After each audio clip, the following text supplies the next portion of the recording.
ہم تو مٹھائیاں کھانے کے چکر میں پڑے ہوئے ہیں, دڑا دڑ سوالات آ رہے ہیں, مٹھائی کھا سکتے نہیں کھا سکتے. تمہارے باپ کی موت ہو اور تمہارے باپ کا دشمن مٹھائی بانٹ رہا ہو تو تم پوچھنے کے لیے آؤ گے کہ شیخ مٹھائی آئی ہے حلال ہے کہ حرام ہے؟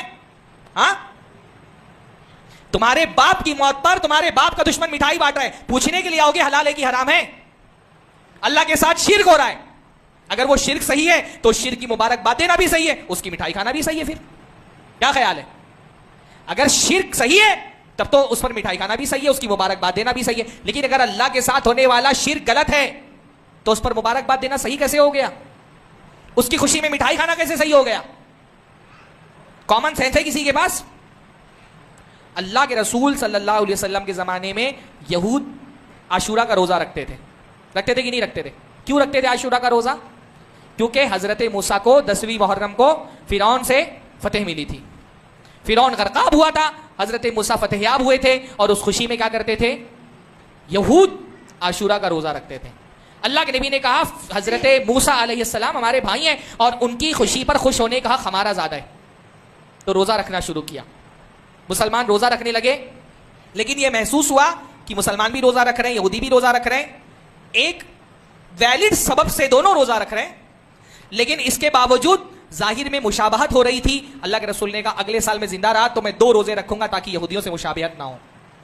ایک ویلڈ سبب کے تحت ایک عبادت ہو رہی ہے, پر اس عبادت میں بھی کیونکہ کافروں سے مشابہت ہو رہی ہے تو اللہ کے رسول صلی اللہ علیہ وسلم نے کیا فرمایا؟ میں 2 دن روزے رکھوں گا تاکہ ان کی مخالفت ہو.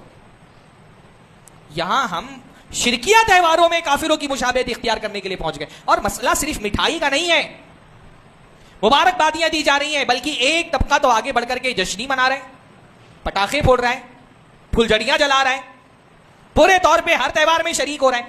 بھائی اللہ تعالیٰ کے ساتھ شرک ہو رہا ہے. اللہ کے بندے تم زبان سے نہیں روک پا رہے, تم ہاتھ سے نہیں روک پا رہے, ٹھیک ہے تم کمزور ہو, آخری درجہ کیا ہے کہ دل میں برا جانتے ہیں نا؟ ہاں, دل میں برا جانتے, یہ آخری درجہ تھا کہ دل میں برا جانتے. بھائی ہاتھ تمہارے اختیار میں نہیں ہے, تمہارے جسم پر لوگوں کی حکومت ہے, اپنے جسم تمہارے اختیار میں نہیں ہے, تمہارا دل تو تمہارے اختیار میں ہے نا, کہ تمہارے دل کو کسی نے مجبور کر کے رکھا ہے کہ تم دل میں بھی شرک کو برا نہیں جان سکتے. دل میں برا جان لیتے ہاں, لیکن تم تو مبارکبادیاں بانٹ رہے ہو. جس چیز کو انسان دل میں برا سمجھے گا اس پر مبارکبادی دے گا. کس چیز کی مبارکباد دے رہے ہیں آپ بھائی؟ اللہ کے ساتھ شرک ہو رہا ہے, شرک برکت والی چیز ہے. مبارکبادی کا مطلب کیا ہوتا ہے؟ اللہ تعالیٰ خوب برکت دے. کس میں برکت دے بھائی؟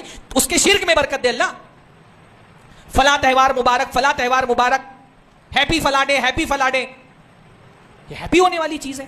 اللہ کے ساتھ شرک ہو رہا ہے, کم سے کم دل میں تو تکلیف رکھو.